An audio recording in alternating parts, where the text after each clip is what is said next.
Sports on Tap Detroit, brought to you by Tap and Barrel Grill, the Realtors of the Joe Wright Group, Jason Stiltner of Flagstar Bank, Baldman Entertainment.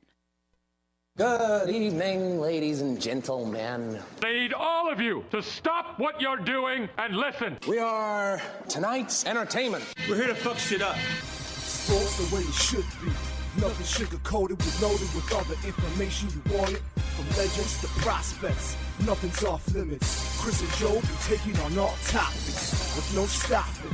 They keep it rolling and going and ball hopping at a rate that's hard stopping. With news that's jaw dropping, they're getting it in. Sports Center competition, man, they in it to win. This ain't a fluke, from Carolina to Duke, from MSU to Michigan. You'll know if you listening, if you ain't, you missing it. All the excitement, they shot like a thundercloud and light of lightning. Get it together, you know ain't nobody better. Bring heat than cold weather. You better put on a sweater, you better just let it go and all come and attack. Sit back, relax, let's tell them it's on tap. We'll do it live. Fuck it.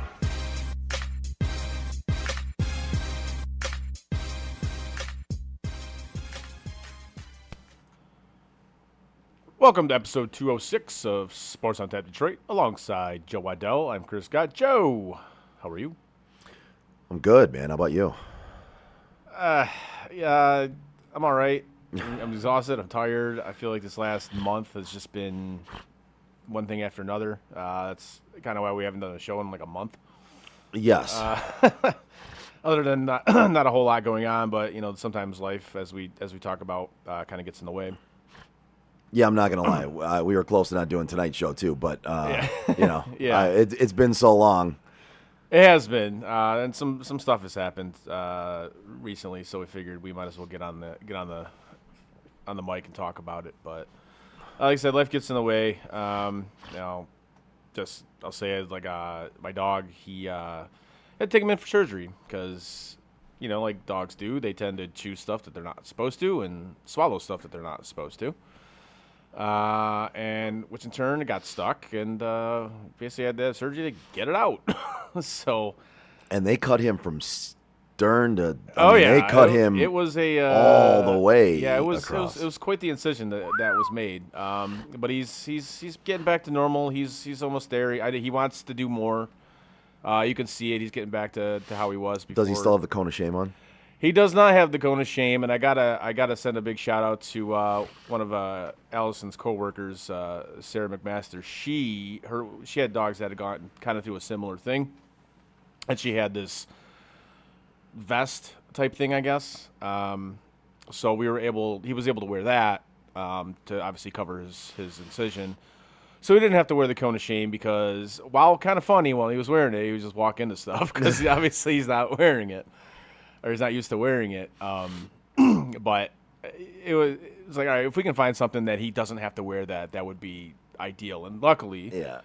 her coworkers was able to hook us up with that, and Nice. he was able to wear that for the majority of his rehabbing, I guess. So, but now he's kind of getting back to normal, and he wants to do things that he normally does, but it's still not quite there yet. Still kind of healing, but the incision looks night and day from what it was even like a week ago. So I'm happy about that. The surgeons and the vet we took him to, they were excellent throughout the entire process. So I will say this: if you do have animals, I highly, highly recommend getting pet insurance. I cannot stress that enough. This whole thing cost us roughly about 5 G's to, yeah.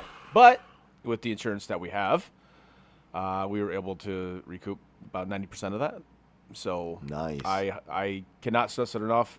By all means, get pet insurance because we were thinking about getting rid of it because we're just like, as soon as we Right. do. Yeah, you're thinking about getting rid of it because you never used it yet, right? You're Yeah, like, exactly. well, we have this and we just don't use it. There's no reason for it. And you know, it's not crazy expensive to have it, but it's not necessarily cheap either, right? No. Like most insurance, you know.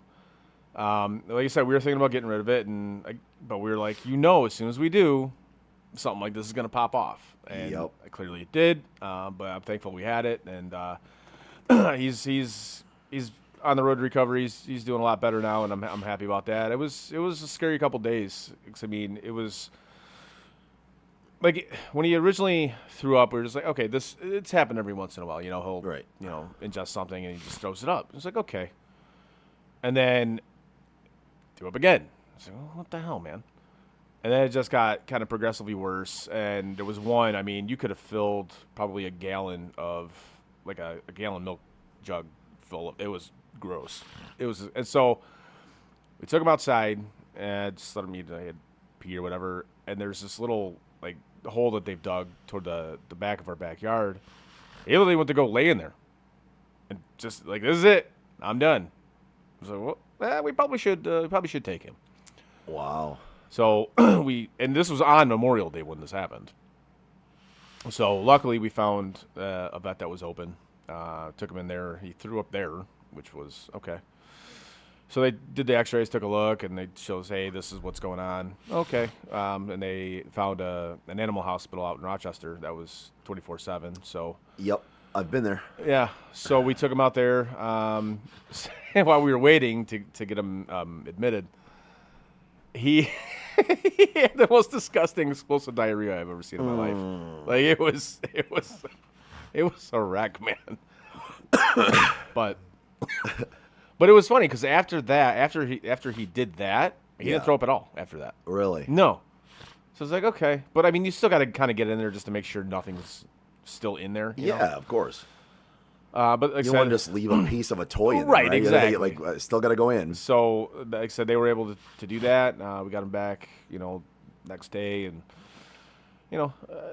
we had him on a schedule of like meds and stuff like that, but it was kind of complicated because there was certain meds he couldn't take with other meds. There was certain meds he had to take with food, certain meds he couldn't take with food. It was just he had to do it at certain times.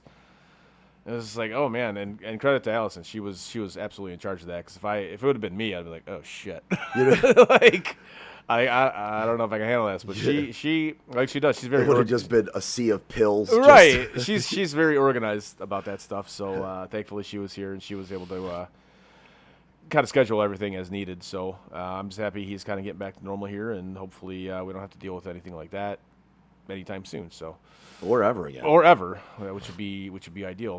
And then and then last week, I was getting ready for a golf trip, which this is kind of an annual thing now, and I just Tuesday it was kind of get everything packed and etc. So we're back.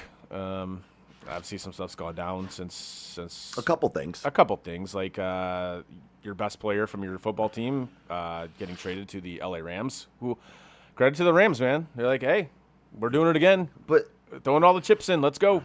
So, I have a question for the Rams side of it. Sure. If you're going for it to the point where you're trading for arguably the best defensive player out there right now. Yep. Over the last 5 seasons, he's had 83 sacks compared to the next closest, which is like 68.5. Okay. So you're going for it, right? You've got Matthew Stafford. I think you locked him up for 2 more years, right? We'll say 1 for intensive purposes. 1. I think this is like could be 2. Right, I think this is like the go all in year with him. I think this is right. Yep. Why you still got him? Yep. So the drafting of the quarterback in the first round is even more odd. Now. It is because you could have. 1, you could have had him in the second round. Yeah, you could have nobody's waited. going to draft him. 2, if you're a go for it now team with Matt Stafford, who's one of the best quarterbacks in the game right now, even at as old as he is, he's a gunslinger. Mm-hmm. You've won one with him. You're going for it. That pick could have been used on somebody that could have been so much more useful this year in going for it. Yes. It makes no sense to me. No, that pick. Am I wrong? No, because that pick. Even when they made that pick that night, we were just kind of like. It was odd, but I was like, was. okay, I guess maybe if they see something in him and they maybe we kind of read into it. We're like, does this mean Matt Stafford? Right. Does this mean Stafford's done? Is he like what's going on? But now that we fast forward to now, right? Like that could have been an okay move. I still think you could have waited. You could have, yes. But it still could have been an okay move if you knew you were moving on from Matt Stafford and that you in your mind that was your guy. No. But now that you're going for it and Matt Stafford is there and you know that you're going for it, that pick just makes 0 fucking sense to me now. Like No, I'm none. with you because especially if you were gonna say if you were behind the scenes thinking, hey, we're thinking about making this trade, and yeah, you could have absolutely gotten a better position wise, anyways, at that spot. But but that said, I don't necessarily know if I want to question the Rams because That's why I was hesitant to, but they seem to know what they're doing. they do. And here's the thing. They do what other teams don't do. They fucking go for it. I love it. They literally smack their fucking junk on the table and go, this is what we're working with. And as a player, you have to love that. Yeah. Hey, our GM's got our backs. He thinks we're good enough to win, and he's gonna do what it takes to win. And that's a great move for them. And in all honesty, I'm glad the Browns made the move too, because if you look at the Browns side of it, what was Miles going to do for them in the next 5 years other than rack up some more sacks and lose? Nothing. You know what I mean? So, like, now the Browns at least bank some picks to be able to trade up next year if there is that quarterback that you want to go after, because let's face it, next year's the year they're going to have to go after a quarterback. I don't think any of us And they got think. an up-and-coming edge rusher now. And Jared Verse is a hell of a player. Yeah. Now, I'm not saying he's going to be Myles Garrett. No way. But he has that potential to be. He is very good now, has the potential to be great. Yeah. And who knows? Sky's the limit. But again, in no way am I saying he's Myles Garrett or will be. So the better player in this trade, obviously, the Rams got him, right? Oh, yeah. But what the Browns got in return, I definitely do not hate. No, I think it was a solid trade for the Browns, which, again, considering it's the Browns, you're like, oh, they actually did something They're like, oh, beneficial here. that's unique. Yeah, right. Hey, that's neat. Good job. Good for you. Good for you, little guy. Gold star for you. But we do always talk about this, though. If you're in, quote, win now mode, that you make that trade. Yep. You absolutely make that. You make that trade 100 times out of 100. Now, there are certain GMs in this league, Brandon Bean, who won't make that trade. Brad Holmes won't make that trade. They won't. Nope. Because they're terrified. Yep. But They're terrified of the opposite end of it. But yeah, absolutely. When you make that move and you go all in, Yep. and it works, you're a god. God. Yeah. But if it doesn't work, they vilify you. But here's the thing. The best GMs are the ones that don't give a fuck Yes. about And what you think. Give me that GM all day, every day. 100%. All day, every day. Because I don't want a GM that thinks scared. No. Well, what if this doesn't work out? You don't- Dude, have confidence in what you're doing Yeah. to not think, what if this doesn't work out? You're doing it because you think it's going to work out. Do it. Like I'll take the Carolina Hurricanes of last year, right? They went after Mika Rantanen, right? It didn't work out. Like they took a swing. They made a huge trade. It didn't work out. Okay, fine. It didn't work out. So what Right. did they do? They offloaded him and said, "Bring us Stankoven." Cool. You fixed it. Fine. This shit can always be fixed. It can be. People don't realize that, but it can always be fixed. If you're good at what you do, If it you're can be fixed. exactly. If you're good at what you do, and this is why you're in the chair, because you're supposedly good at what you do, Yep. then you can fix it. But you got to take swings, man. And You have to take swings. Talk about somebody who hasn't taken swings and now it's backfired to the point where it is just a back alley abortion of backfire. Steve Yzerman. Yes, we dovetail into that, which I'm glad. That was a good segue. Nice work. Thanks. I'm actually gonna rip both parties here, because I don't. I'm with you. I'm going to wait to hear what you say, but I'm going to tell you I'm probably with you. Now, I'll say from Larkin's point of view, I get why he wants it. I can completely. You've played in 5 playoff games your entire career. But you're mad. You were mad when you had the contract negotiation because Yzerman played hardball, and that's what he does. He's done it. He's done that with everybody. He's notoriously bad to deal with. He is. Agents don't want to deal with him. No. Players don't want to even have their Because- players don't even want to have their agents have to deal with him. Because that's just the way he negotiates. He's tough. And other GMs don't want to deal with him. Right. He's a tough negotiator. It's just the way he is. So you guys made a compromise. You got a lower AAV, but you got your no trade. Okay, Yep. fine. And he made you captain. Cool. Right? Great. What bothers me about this is, okay, now you want to have your cake and eat it too. So now you request a trade, which again, I understand why you want to get out. I get it. He hasn't put a team around you, especially in the past 2 years. So you say, I want out. I want to go win. Especially after the winning gold in the Olympics. You want out. You want to go win. But here's where I have an issue with it. Like, so you're gonna say, I want to go to Vegas, proven winners, Florida, proven winners, Lately. or you want to go play with your buddies Matt Boldy and Quinn Hughes in Minnesota, I was to say, why don't we just say and the GM of the USA. let's not even say Minnesota. Let's just say he wants to go to Quinn Hughes' team. Fair. So this is you wanting to have your cake and eat it too. Yeah. Now, the way I look at no trade clauses, it's like, all right, if I put a no trade clause in your contract, that's fine. I'm not going to ask you to move it. But if I do, you clearly have the right to obviously say, no, I don't want to be traded. Or if you say, okay, I can see where the future is, it's not going the way I want it, I can control where you trade me. Fine. But being as you have a no trade clause, and you're the one saying, I want out, no, it doesn't work that way. You can't pick and choose where you go. Dennis says he's crying. He's just crying because they were stripping him of the C. They should. He's not a captain. And we talked about this at the end of last year, bro. We literally said they have to take the C away from him. Oh, yeah.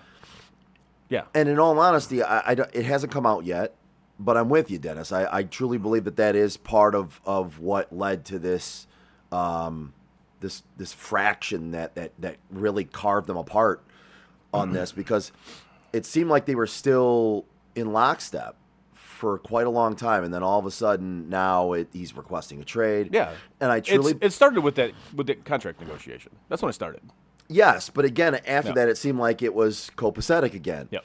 And now, I truly believe Dennis is correct on this one. Maybe we find out we're not right, but I think it had a lot to do with Yzerman was stripping him of the C, because let's face it, he's not a captain. He's not. He's not a captain. He's not, and he's never going to be a great player. He's a great second line center. That's what. And people always refer back to how he played in the Olympics, and he was excellent in the Olympics. Of course, but he was playing with a bunch of. He was playing the role that he is supposed to play.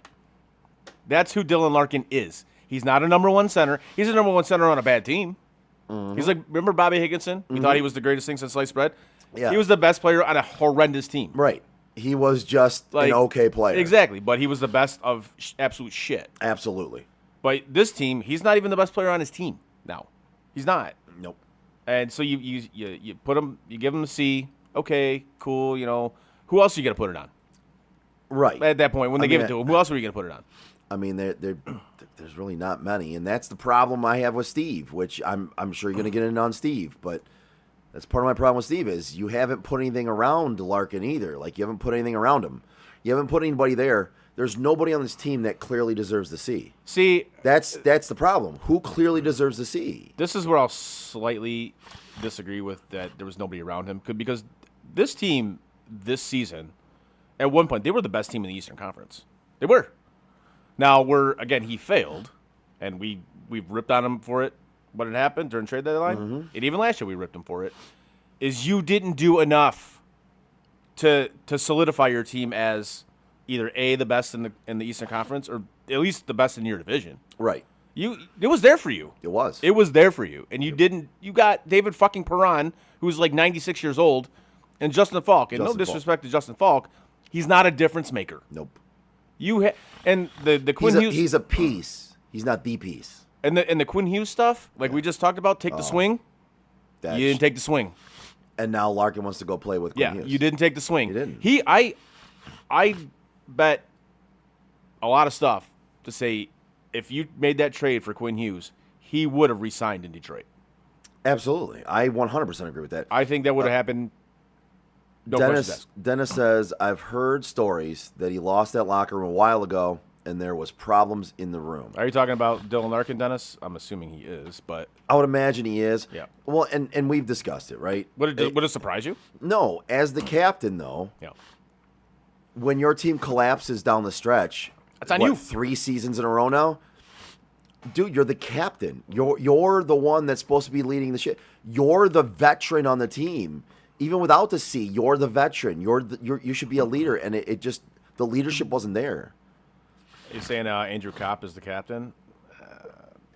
Okay. I mean, at this point, I almost look at it as like, why don't even have a captain? Like, just have alternates. You don't have Seider as a captain? Fine. If you want to give an A to Kopp, fine. But I don't think you necessarily need a captain right now. You don't. But it's going to be interesting. And again, Dennis, I'm not laughing at you. I get where you're going with this. He has brains and leadership, right? Yeah. I get it. Skill-wise, he's not up there. But I'm kind of with you, Chris. If you don't have a clear C on your team, don't give it to him. Don't give it to anybody. Right. You can't, you're just going to hand it to somebody just because you're the best one available. You know what I mean? And that's kind of what I feel like they did with Larkin in the first place. I agree with you. I guess it was part of the extension, right?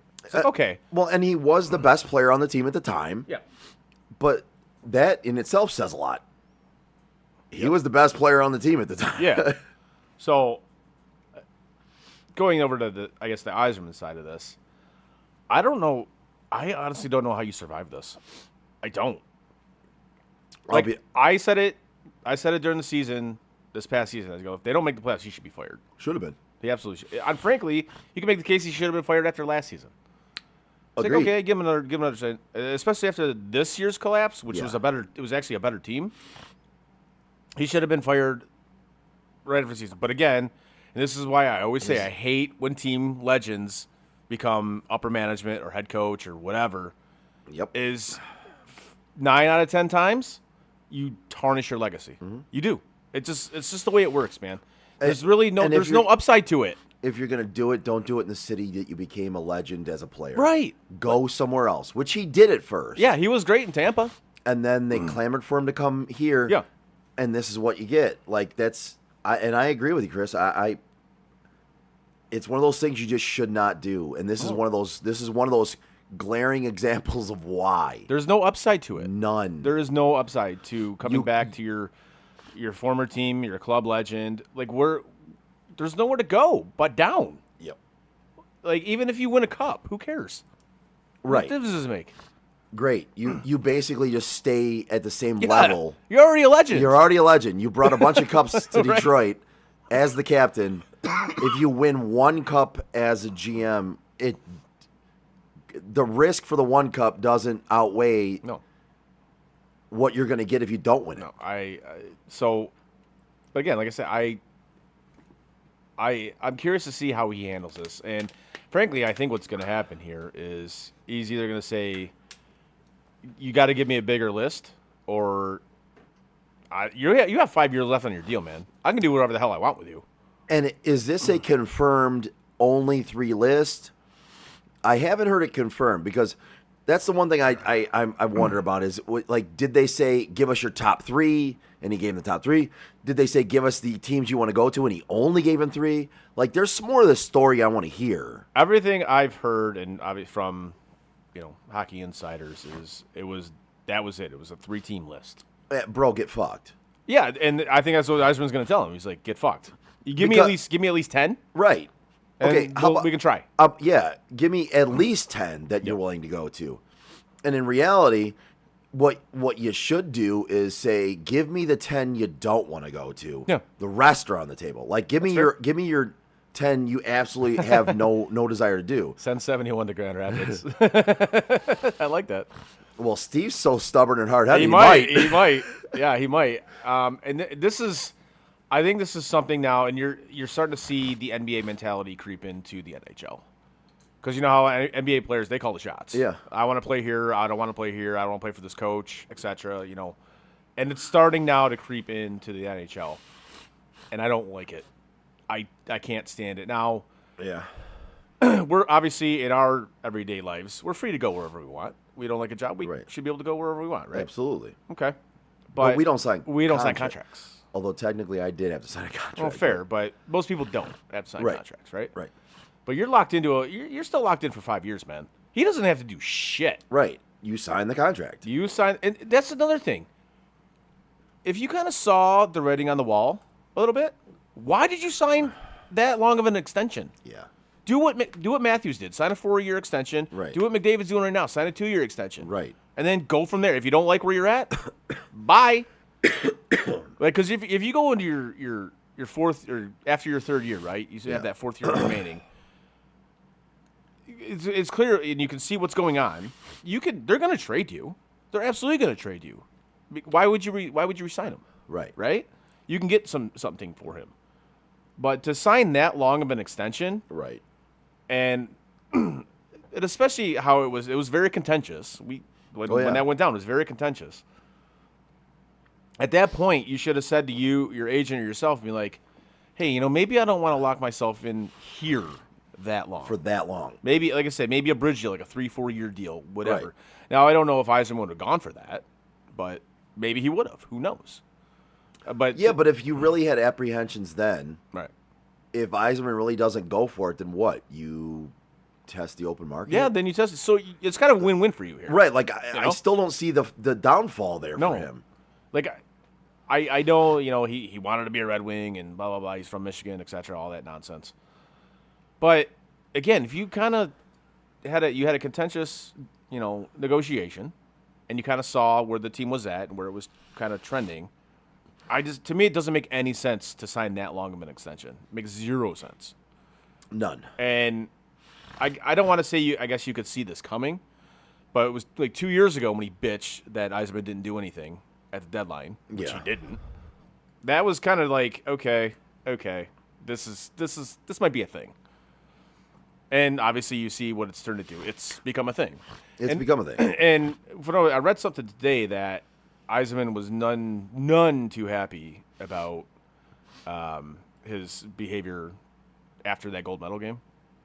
He was not thrilled. What behavior? Just acted like a drunk idiot, fucking hanging out with fucking cross-eyed jock sniffer, whatever, all that. He was not thrilled about that. And apparently, another thing I read is he not a fan of Todd McClellan. Because when McClellan made that comment that the rest are just jerseys out there's guys that are trying, the rest are just jerseys. He thinks that was a direct shot at him. Which, if you think it's probably about you, then. Okay, what's the rule? Yeah, if somebody says something and you think it's about you, probably about you. You might want to go take a look in the mirror because even if they're not talking about you, you obviously think they might have been. Yes. So there's a reason for it. Right. Yes. So again, not exactly thrilled with Todd, and I've heard that about a lot of players. Like he can wear on guys. He can. Right. And a lot of good coaches, they wear on guys. So it's true. Which is funny. And Dennis says, I'm telling you, he signed that long because he thought he would be the captain that whole time, but take the C off him now and he wants out. That's what changed it all. I'm sure that definitely added to it. No doubt about that. Mm-hmm. But it's funny we talk about coaches that wear on guys. The fact that, from what I hear, what I read, this is apparently going to be a thing that the Edmonton Oilers are going to hire Mike Babcock as their new head coach. Oh, that's going to work out great. I heard this like a week ago, and I'm like, there's no fucking way that the Edmonton Oilers are going to hire Mike Babcock. Because I know they're waiting for Bruce Cassidy and all that nonsense going on with Vegas that they won't let him talk to Edmonton. And as much as I hate Vegas, I envy Vegas because they don't give a fuck. And I love that. They don't give a fuck. I just don't like how they were basically gifted success from when they first came in the league. I hate it. But I love hey, dude, you're under contract. Like we don't have to let you talk to anybody. Right. But why would you let him go talk to somebody in your fucking division? He's obviously a good coach. He won you a Stanley Cup. So I get it. Like I get Vegas's point of view on this. And finally, Edmonton just said, you know what? All right. This is not going to happen. They're not going to let us talk to him. It's not going to happen. Let's go after Mike Babcock, apparently, which of all the names, that's the one you come up with. And I was listening to one of the Edmonton insiders this morning, and he was talking about all the Connor and Leon Draisaitl and Zach Hyman. They wanted like a stronger voice in the room over Chris Knoblauch, and I'm just like, I don't think this is. I mean, to you guys, he'll be great. Like to you three, he'll be great. He'll be the best coach probably you've ever had. To the rest of the guys, they're gonna fucking hate him. Like flat out, they're gonna fucking hate him. Which means they're gonna hate you. Which means they're gonna hate you. Like you listen to numerous guys that have played for him, even superstars that have played for him. Like, no, he's a fucking asshole. Mm-hmm. He's an absolute fucking asshole. Now, and he's been out of the game for what now? 4 or 5 years? Yeah. There's probably a reason for that. And the fact that this has to be cleared with the NHLPA, that should tell you something. That should absolutely tell you something. Yeah. But if Connor and Leon and Zach Hyman apparently have signed off on this, they're like, okay, this is what we're doing. Like the Oilers are going all in because this is, like we just talked about, this is like McDavid's technically last year. Yeah, I mean he's got 2 years left. Yeah, but you don't want to go into that free agent year, right? And let him walk for nothing, like kind of like the Leafs did with Marner. Which I want to get to that. Dennis is right. Yeah, Dennis says good luck on free agency if he's the coach. Yeah, it'd be cool to play with McDavid, but you're going to fucking Edmonton. And B, you have to play for fucking Mike Babcock. Not exactly something I would want to sign up for. Playing with McDavid or not, don't really care. Right. Speaking of hockey, though, yes, we have the NHL Stanley Cup Finals tonight. We do. And if you're looking for a place to go watch it, look no further than Tap and Barrel Grill in Shelby Township. They're one of the newest sports bars in Metro Detroit. They have an upscale sports bar, which features over 40 craft beers on tap, handcrafted cocktails, and a delicious scratch-made food menu. They also have an amazing patio voted best in Macomb County by Crane's Detroit Weekly. They have a comfortable feel, attentive staff, and their fine dining food options make it a must-visit spot for sports fans and foodies alike. Whether you're watching the big game or just looking for a great meal, Tap and Barrel Grill has you covered. Visit them at 50055 Van Dyke Avenue in Shelby Township or go to tapandbarrelgrill.com. Nicely done. Speaking of the Stanley Cup Finals, I think it's been a good series so far. Yes. And those Golden Knights you're talking about have the lead 2-1. And it's funny, man. Yes. All 3 games have gone to OT. Yeah. And in my opinion, all 3 games have been won by the team that had no business winning them. Yeah, I mean, you look at Game 3. Vegas jumps out to the 4-0 lead. You know, Marner has the hat trick in the second period. I'll get to Marner in a second, but and then so we were obviously up north at the golf trip. We're watching it, and it was 4-0. We're like, this game's over, you know. And they get one back. All right, it's 4-1. We go back to our condo. Oh, it's 4-2. Oh shit! Oh shit! It's tied. And I was like, oh my god! And I was like, oh man, the Canes got to win this one. And obviously they ended up losing in double overtime. But Yep. I'm like, that was a hell of a game. It really was. I picked Vegas in 5. I just think they're a better team, like flat out. Like, Yeah. Carolina's first line has been non-existent basically this entire playoff, and their power play sucks. Yeah. It's fucking terrible. And I just don't trust Frederick Anderson in goal. I don't. As a Leafs fan, he's that guy. Like, he looks really good Yeah. until he gives up that goal at like the worst possible time, Yeah. and it never fails. So I'm just like, give me Vegas. I think they're a better team. I think they're bigger. They are bigger than Carolina. They can keep up with Carolina. Even though Carolina forechecks like crazy, Vegas can actually break the puck out from the opposing forecheck. They can, and that's something that Ottawa couldn't do. That's something that Philadelphia definitely couldn't do, and that's something Montreal couldn't do. Vegas can, and you're seeing it. You're seeing what's happening. You know, Right. they're getting these, like rush chances and whatnot. But I'll go to the Marner thing because obviously I'm a Leafs fan, and everybody's like, "Oh my God, how could you let Marner go? Look at Toronto, you bunch of dum-dums! I couldn't believe you let Marner go." All right, stop with this stupid fucking narrative. The Leafs didn't let Marner go. He wanted to go. He absolutely wanted to go. They offered him the biggest contract in Maple Leafs history, even more than what Matthews was making, and he said no. He didn't want to be there. As simple as that. He already had one foot out the door going into the playoffs last year. He was looking at houses in Vegas, even before, like during the playoffs. Like this is a real thing. This happened. Like and there's a lot of things you can rip on the Maple Leafs for, and I'm certainly one of them. I will absolutely shred that team when it's called for. But this isn't one of them. They tried to re-sign him. He didn't want to be there. So it's not like they just said, "Nah, you're gone. You're the problem." Right. And people are saying that, "Oh yeah, Marner was the problem," right? I'm like, he wasn't the problem. He was a problem. I was gonna say if you're on a team with that kind of talent and you don't win, I think kind of you're collectively the problem. Yeah. Right? I mean, no matter what it is, you're all collectively the problem, which means he was part of the problem. Like it's great what he's doing in this year's playoffs, and if Vegas wins, he's gonna win the Conn Smythe. There's just no ifs, ands, or buts about it. He's going to. Right. But let's not do revisionist history here Right. and say that he did any of this in the 9 years he was in Toronto. Because he didn't. He flat out didn't. Yeah. Look at his numbers. He didn't. He didn't do any of this. And he goes to Vegas, which is they're a better team. He's got better players around him. He's in a role that's suited for him perfectly. And he's in a situation where nobody fucking cares. He's in Vegas. Nobody cares. Like there was one reporter who the last time Vegas was in the final when they beat Florida a couple years ago. After the game, he's like, if you were outside after that game, you'd have no idea that the Stanley Cup final was just won, or a Stanley Cup was just won. You'd have no idea because nobody cares. Right. So he's in a market where no pressure. Right. You know, you want to leave Toronto, fine. You can't handle the pressure, fine. But what bothers me about him, he's like, oh, you know, if we win, I'll talk about the dark times and blah blah blah. But weren't you the one who went on an interview and said you were treated like gods in Toronto?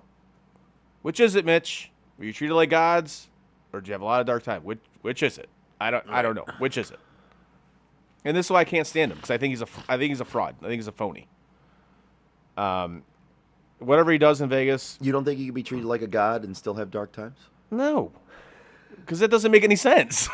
It doesn't. I could get treated like a god all day, but still have dark times when I get home. Maybe I'm lonely. Maybe I'm alone. Maybe I get treated like a god out in public. But he said the fans treat him like. I don't know, I'm just picking. Yeah, but he's saying the fans treat him like gods. I'm like, okay. Well, then how do you have dark times? I'm just trying to make a counter argument a little bit. I'm just fucking around. But it's just shit like that. It's like you're a phony. I'm sorry, you are. And whatever success he has in Vegas, congratulations. With this, to say that the Leafs are dummies for letting him go, that's frankly, it's just not what happened. And in your opinion, they're dummies for other things. Oh, yeah, absolutely. But this is they tried to keep him, and he said he didn't want to. Okay, bye, leave. Yeah. So, what are you gonna do? Like, it's not like they didn't try to re-sign him, because like I said, they did, and he didn't want to stay. So, because of the dark times, apparently. I guess he was too. I guess he was getting treated too much like a god to stay in Toronto. So, gotcha. Whatever. Anyways, you know who else would treat you like a god? Yeah, Jason Stiltner for Flagstar Bank. That's right. Whether you're buying or selling your home, now's the time to take advantage of having the expertise of 3 real estate agents for the price of 1 on your side. Make the right move with the right group, the Joe Wright Group. Give Craig Joe Wright, Mike Bush, and Shane Wilson a call today at 248-535-4750 to fulfill all of your real estate needs. I clicked on Happy the Chinooka. I absolutely clicked on the wrong fucking what read. Chinooka is. Whoops. I'm over here. Yeah. It took me a minute to realize you were reading the wrong fucking read. I thought you did it on purpose. As soon as I started reading it, I'm like, I clicked on the wrong one. And here I thought you did it on purpose because you've done that before. Nope. I clicked on the wrong one. But what are you going to do? Yeah, well, they're not all winners. You know? They are definitely not all winners. I can for sure say that. Moving off of that, I kind of want to get into. Have you heard anything about this Brendan Sorsby story at Texas Tech? A little bit. Okay. So as you fill in the audience, yeah, I'll hear it as well. But I'm pretty much up to speed. Okay. So there's a quarterback for Texas Tech. He's a transfer from Indiana, I believe. And let's just say he likes to gamble a little bit. You know, $90,000 worth. Yeah, like thousands of bets. You know, whether it be on his team, on other teams, except players, whatever, probably prop bets, all that shit. Anyways, so basically, this goes to a retired judge in Texas, because there was a chance he was not going to be able to play this year. And this judge files an injunction and says, he rules that, no, he's going to be eligible. Even though he's gambled, basically, since he's been in college. Oh. And it's just like a random judge from like his hometown. Yeah. Yes. Actually, I think this judge is actually retired at this point. Yes.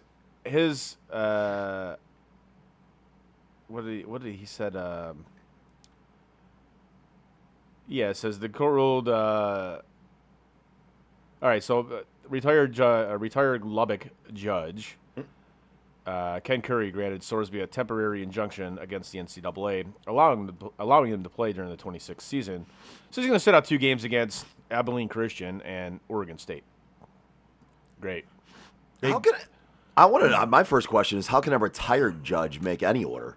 Exactly. Doesn't the word retired mean they're not practicing being a judge anymore? But I think it's a job. I would assume you still have to like pass some sort of bar or something like that. Obviously I'm not in the legal. Yeah, I know. I'm still gonna focus on the word retired. So this dipshit judge says the court ruled that Sorsby would suffer probable, imminent, and irreparable injury if he were not allowed to participate in college athletics this season while his gambling case proceeds through the legal system.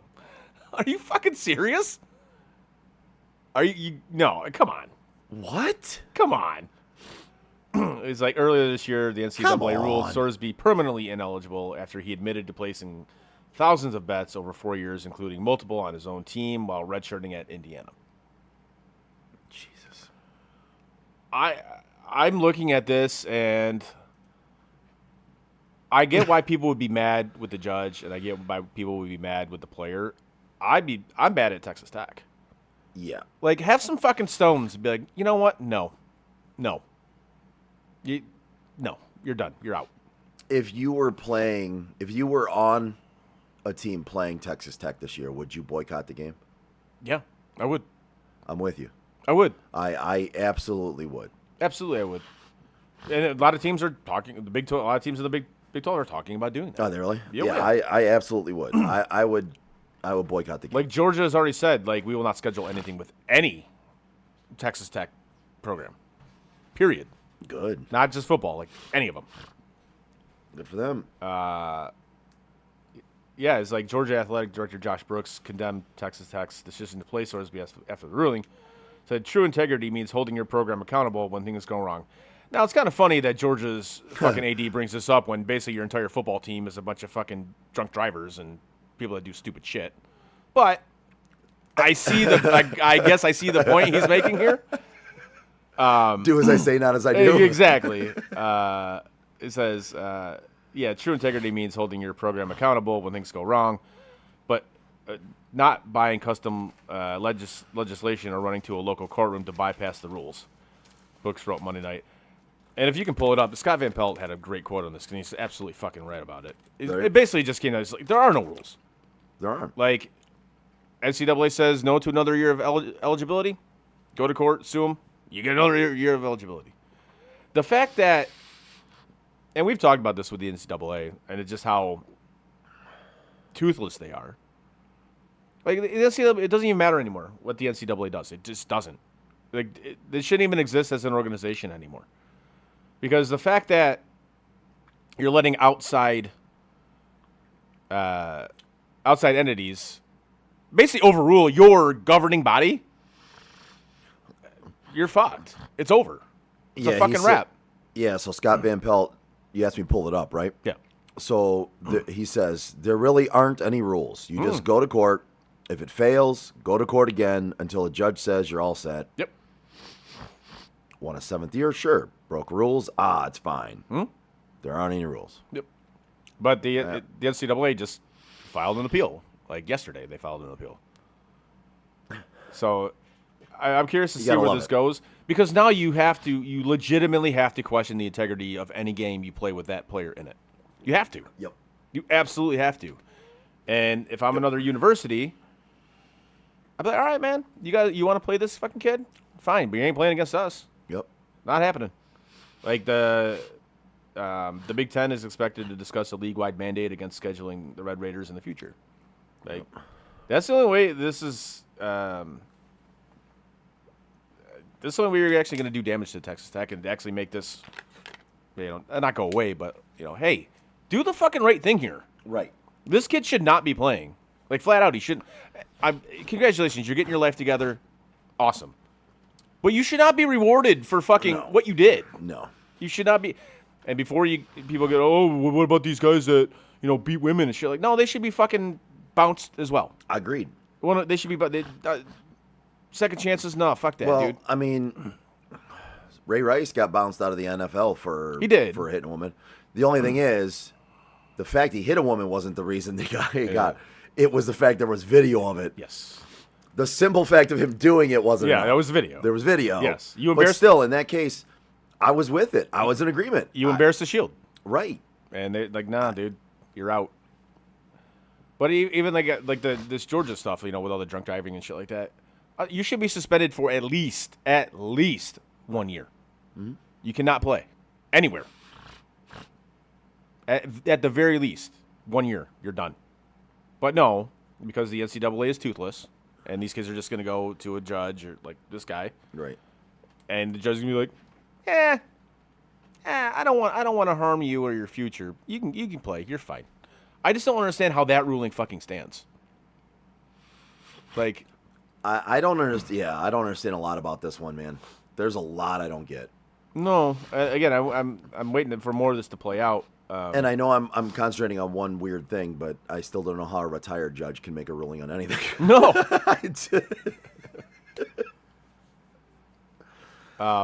Yeah, like who's not retired though?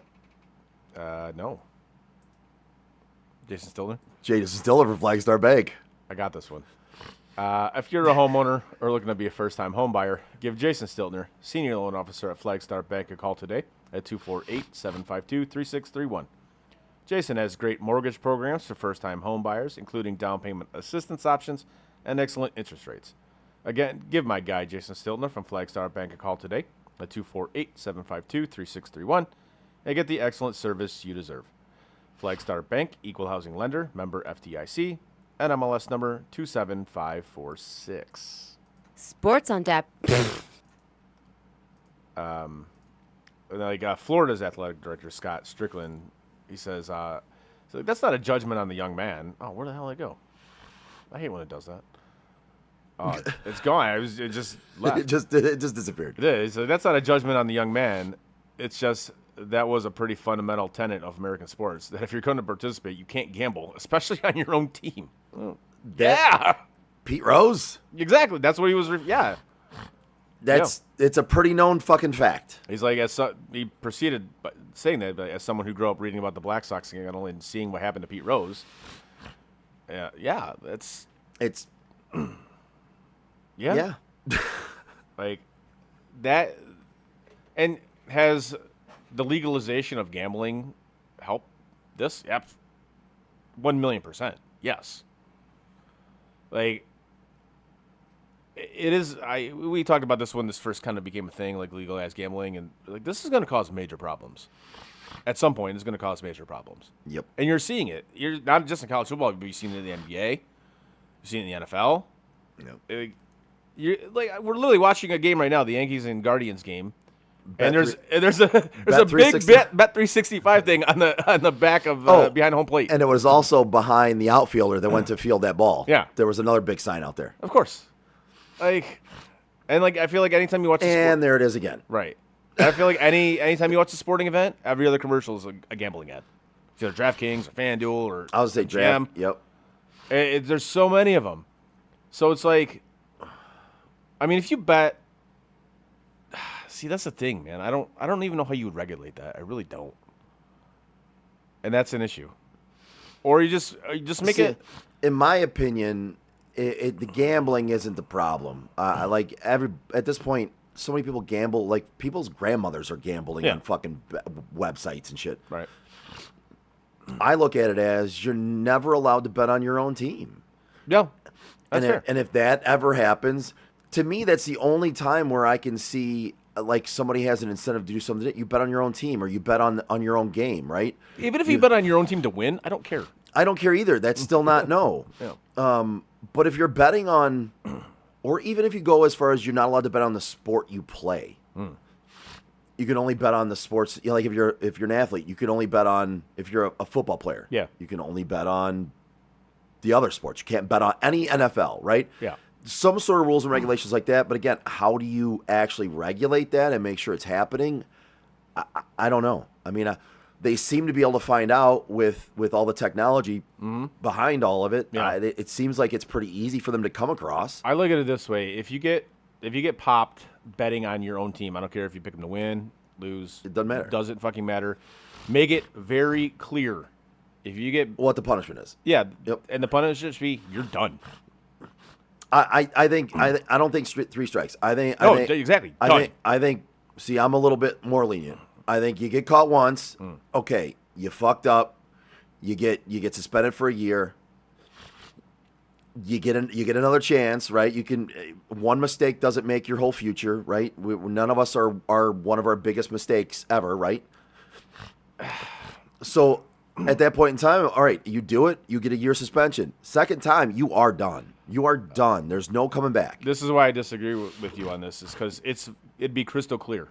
If you're still stupid enough to make that mistake, then you deserve to be done.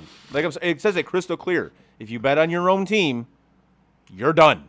No. And if you're dumb enough to do it and get caught, and honestly, you kind of just made an argument against me. That's pretty good. You're right. If it's spelled out for you and you do it, at that point, it's not really a mistake. It's you're blatantly fucking going again. Yeah, I mean, I'm not going to get caught. You just shot down my theory. And one and done. Yeah, you're right. You should absolutely be done, and that's the only way you're going to, I guess, somewhat regulate this. I guess I don't know how else you But do it. But how do you feel about, like, in my opinion, I don't think just because you play baseball, like, what makes it so you can't place a bet on a football game when you're not playing? You know what I mean? Like, that's what I don't like is it's if it's not your sport at all. No, why can't you? You can't place a bet on a horse race. You know what I mean? Like, Right. I don't necessarily have an issue with that. I would say maybe because being a professional athlete, you have inside information to another team, maybe. Maybe. But even if you're a regular person, if you know a guy that plays for X team, you can get insider information. So that doesn't really kind of hold weight with me. So if you want to bet, if you're like, say you're a college football player and you want to bet on like college hockey, right? Okay. What does it mean? Yeah, like, fine.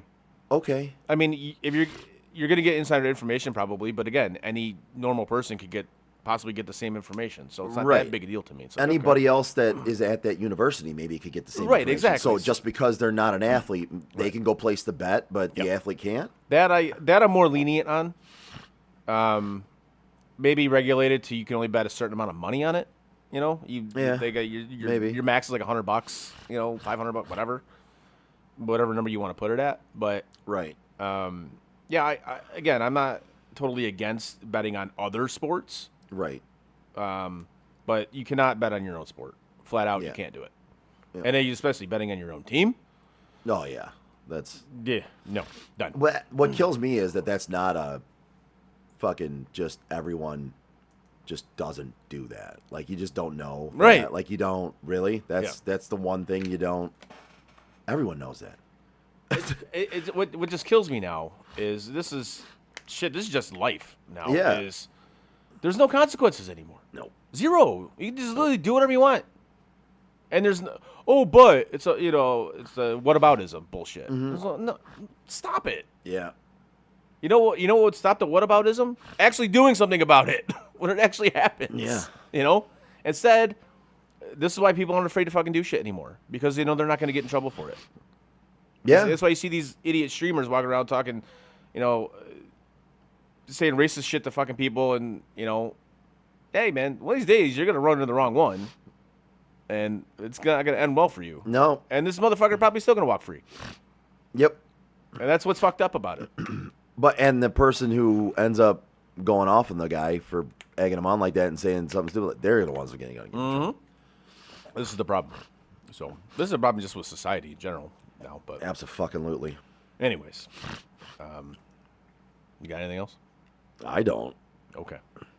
Do you have anything else? Nope. Good. No. All right. Give us a like, a share, and a follow on our social media like Facebook, Twitter, Instagram, Twitch, and YouTube. Oh, one more. Who do you think's gonna win the World Cup? That's starting Thursday. The fuck if I know. Just pick a country. Any country. You got 48 to choose from. Argentina. Okay. Okay. Yeah, they won the last one. Did they really? They did. Didn't fucking know that. I'm going to take France. Guys, I would take Chris's advice over mine. I played soccer when I was younger and loved it. Hey, man, Argentina still got Messi. I don't watch soccer, so he actually watches it now. So France is probably the best pick. Speaking of soccer, because this did happen while we were on our little hiatus, my Gunners finally won the Premier League. I'm very excited about that. It was good stuff. That was a good day. It was a long time. Last time, 22 years since they last won it. So. Wow. Yeah, I was very, very excited. Were you a big fan back then? I became a fan of Arsenal in like 2001, 2002. So I obviously did see them. I was a fan of them the last time they won, but I didn't really truly appreciate it. Yeah. Like, I was happy about it, but I didn't truly appreciate it until they just won this most recent one, where I was very excited about it. It was really cool seeing them lift that trophy. It was like, okay, yes, I've been waiting 22 years for this. You know? Yeah. So it was cool. I definitely appreciated it a lot more this time around than I did the last time. So yeah, but I just wanted to get Age will do that for you. Telling me, brother. Anyways. All right. Give us a like, a share, and a follow on our social media like Facebook, Twitch, Instagram, YouTube, all those things. Give us a like, a share, and a follow on all of those. SOTDET.com. Click on shop. Buy some stuff for us, please. We would appreciate it. Supports the show. Also, click on our sponsors' logos. Give them a like, a share, and a follow as well. That's SOTDET.com. On behalf of Chris, I'm Joe. We are Sports on Tap Detroit. See you next Tuesday. And that is it for us today. No! God, please, no! Bye, have a great time. No! God! Bye, guys. No, no, no, no, no! Bye, buddy. No! Goodbye. No! Goodbye. No! It's never goodbye.